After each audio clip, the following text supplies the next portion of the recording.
में बताया जाता है, जो ले चुके हैं उनको ज्ञान है, किस पैर को नीचे रखना है, किस पैर को ऊपर रखना है, किस हाथ को नीचे रखना है, किस हाथ को ऊपर रखना है। हाथ को तर ऊपर गोद में रखिए। सिद्धासन में बैठ सकते हैं, सिद्धासन में बैठिए। पद्मासन में बैठ सकते हैं, पद्मासन में बैठिए। ब्रह्मचारी को सिद्धासन में बैठना चाहिए, नहीं तो पद्मासन में बैठना चाहिए। सदगृहस्थ को सुखासन में बैठना चाहिए। करो बैठ दृढ़ हो सुखासन। सुख पूर्वक जिस आसन से आप शरीर मस्तक गर्दन को सीधा करके बैठ सके, बिल्कुल शरीर सीधा होना चाहिए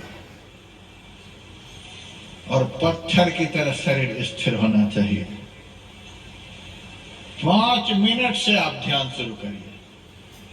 पहला दिन 5 मिनट बैठिए। पत्थर की तरह शरीर स्थिर होना चाहिए, हिले डुले नहीं, जरा भी नहीं हिले, कमर बिल्कुल नहीं झुके, दीवार के सहारा मत लीजिए, दीवार से हट करके, खूंटा से हट करके बैठिए। अपने शरीर के बल से बैठिए, ज्यादा मुलायम गद्दा पर नहीं बैठिए। आसनी हम बता दिए, वही काफी है। बहुत गद्दा पर बैठ जाइएगा, 10 मिनट में नींद के झोंके बस ध्यान खत्म हो जाएगा। और इस तरह से पत्थर की तरह बैठ करके शरीर को सुई की तरह सीधा रख करके आंख और मुंह को बंद कर दीजिए। इस तरह से बैठना है आप लोगों को। 5 मिनट, 6 मिनट, 7 मिनट करते हुए बढ़ाते बढ़ाते बढ़ाते 2 महीना तक आप लोग लगातार इसे प्रैक्टिस में रहिए। 1 घंटा एक आसन से बैठिए।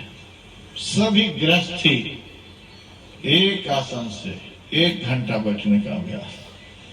आप कहिएगा 15 मिनट में नहीं होगा, नहीं होगा, आधा घंटा में नहीं होगा, हो जाएगा तो देख लीजिए आप, हमसे तो नहीं हुआ है। 1 घंटा एक आसन से बैठना है, इस तरह से पत्थर बन करके। ब्रह्मचारी यदि ब्रह्मचर्य व्रत का पालन करना चाहे तो एक आसन से 2 घंटे बैठे। सन्यासी को एक आसन से 3 घंटे बैठने का अभ्यास होना चाहिए।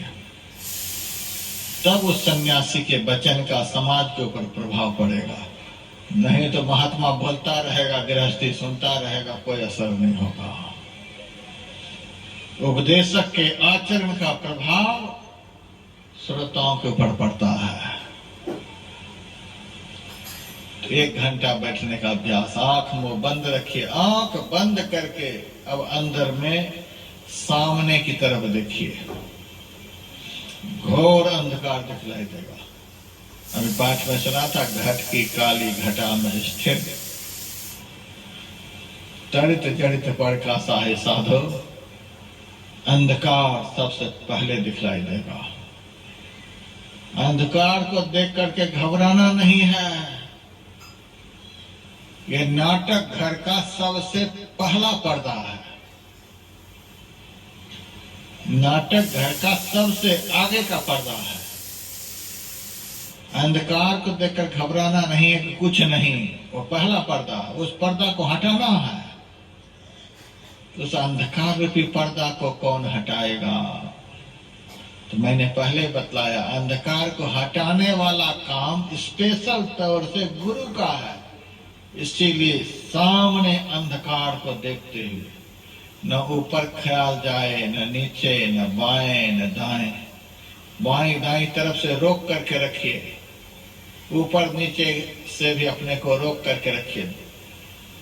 ऊपर नीचे के बीच में, बाएं दाएं के बीच में आप देखिए और देखते हुए वहीं पर गुरु का निवास है। बाएं दाएं के बीच में, ऊपर नीचे में, जहां जो बैठा रहता है उसी तरफ देखता हुआ आदमी बुलाता भी है। मंत्र जप का अर्थ होता है इष्ट का आवाहन करना, इष्ट को बुलाना। हम गुरु महाराज को बुला रहे हैं, पुकार रहे हैं। हे गुरुदेव, हम जन्म जन्म से दुख में पड़े हैं, जन्म जन्म से अंधकार में पड़े हैं। दया करके हमारे सामने का अंधकार को आप दूर कर दीजिए। गुरु खोलिए वज्र कपाट, अंधेरी सन्मुख की, सामने के अंधकार को हे गुरुदेव दूर कर दीजिए। ऐसा भाव मन में रखो, पियो, एक लयबद्ध सुमिरन होना चाहिए। भावाभिभूत होकर के पुकार लगाइए, सामने देखते हुए प्रेम से पुकार लगाइए। मन में भाव रहे कि हम गुरु महाराज को पुकार रहे हैं, बुला रहे हैं। ऐसा कभी भी किसी के दिल में नहीं होना चाहिए गुरु महाराज कहाँ दर्शन दे रहे हैं, कब से पुकार रहे, कहाँ दर्शन दे रहे हैं। पुकार लगा रहे हैं तो गुरु महाराज सुन नहीं रहे हैं। गुरु महाराज तो आपके अंदर में ही है, सामने ही है, वे सुनते नहीं हैं, आपके पास ही है, वो सुन रहे हैं। जब वो सुन रहे हैं तो आप परेशान काहे के लिए हैं? वे देख लेंगे कि ये दर्शन देने के काबिल हो गया है, तब आपके सामने प्रकट होंगे। रीझ है, बूझ है, साहिब तेरा कौन पड़ा है द्वारा। ये कौन आदमी है कि पुकार को बंद करता ही नहीं, दर्शन हो चाहे नहीं, पुकार लगाना बंद नहीं करिए। अंधकार जो है वह पाप है। अंदर में जो अंधकार है जन्म जन्म का किया हुआ पाप है। पाप को ईंधन के समान, लकड़ी के समान, घास के ढेर के समान बतलाया गया है। जाप को अग्नि के समान बतलाया गया है। एक तरफ पाप का पहाड़ अंधकार के रूप में खड़ा है तो दूसरी तरफ जाप का पहाड़ खड़ा करना है। आप पहाड़ में राई का दाना फेंकिएगा तो पहाड़ का कुछ बिगड़ेगा? तो पहाड़ को ध्वंस करने के लिए पहाड़ ही खड़ा करना पड़ेगा, पहाड़ से पहाड़ को टकराना पड़ेगा।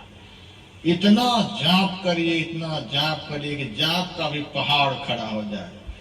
सोते जागते उठते बैठते कोई विरला यही विधि नाम कहे, मंत्र अमोल नाम दुई अक्षर, बिन रसना रट लाग रहे, न होठ हिले न जीभ हिले, अंदर अंदर दिन अरु रात रही सुधि लागी, यही माला यही सिमरन है।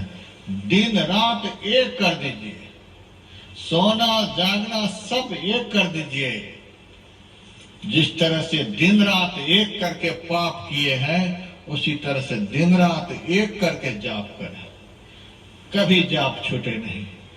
दिन रात में कभी भी जिस दिन जाप नहीं छूटेगा, ऐसे जापक से गुरु प्रसन्न हो जाएंगे। तो दिन रात एक कर देगा गुरु को पुकारने में, तो पुकारने वाले की पुकार को सुन करके गुरु मजबूर हो जाएंगे दर्शन देने के लिए। 2 मिनट गुरु को पुकारे नहीं, 23 घंटे 58 सेकंड 58 मिनट बेटा को पुकार रहे हैं, बेटी को पुकार रहे हैं, ऐसे नहीं होगा।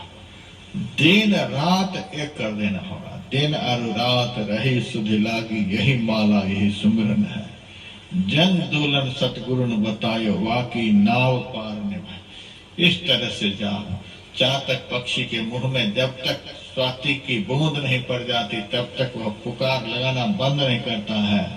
उसी तरह से जब तक गुरु महाराज का दर्शन न हो जाए, दिन रात एक कर दीजिए। जब तक बैठ सके तब तक बैठ करके जाप करिए, फिर खड़े होकर के जाप करिए, खाते हुए जाप करिए, लेटे हुए जाप करिए, रोटी बनाते हुए जाप करिए, खेतों में काम करते हुए जाप करिए, दफ्तर में जाप करिए। दिन रात एक कर दीजिए इसके पीछे। 8 पहर की मार बिना तलवार की, चूके सो नहीं ठाव लड़ाई धार की। उन्हीं से यह बने सिपाही, लाग का अरे हाँ पलटू पड़े दाग पर दाग, पंथ बैराग का। 8 पहर का संग्राम जब चलेगा तब गुरु समझेंगे कि रिझे बूझे साहिब तेरा कौन पड़ा है द्वारा। कौन ऐसा आदमी है ये दरवाजे पर से हटता ही नहीं है। एक बार देखें तो गुरु प्रसन्न हो जाएंगे। जैसे गुरु प्रसन्न होंगे, जो गुरु हो दयाल दया दिल हेरी है, कोटि कर्म कट जाए पलक छिन फेरी। जैसे उनके दिल में दया आएगी और दया करके आपकी तरफ देखेंगे, कौन ऐसा आदमी है, कितना यह जरूरतमंद है जो दिन रात एक कर दिया है हमको पुकारने में, एक बार देखा थे इसको। तब अंधकार रूपी पर्दा को धीरे धीरे सामने से हटाएंगे, धीरे धीरे हटाएंगे। तो पहले आप देखेंगे किसको? पर्दा हटाने वाले को ही तो देखेंगे। तो उसके बाद पर्दा हट जाएगा, पर्दा हटाने वाला भी हट जाएगा, तब देखेंगे कि पर्दा के भीतर में कैसा कैसा रंगीन पर्दा है। समशील लील अपील पेले खेल खुली खुली लखी पर है। तो पहले तो पर्दा हटाने वाला ही दिखेगा। मेरे से किसी ने कहा पर्दा हटाने वाला दिख जाएगा तो क्या हो जाएगा? मैंने कहा ट्रेन के पिछले डब्बा से गार्ड हरी झंडी दिखला देगा तो क्या हो जाएगा? तो कहता है ट्रेन चल पड़ेगी। उसी तरह से जैसे जाप करते करते जाप के प्रभाव से जाप करने वाले के सामने गुरु प्रकट होंगे, तो हमारी सूरत रूपी गाड़ी जो 9 द्वार में पड़ी हुई थी, अंधेरे में फंसी हुई थी, वह हमारी सूरत 9 द्वार से 10वां द्वार की ओर चल पड़े।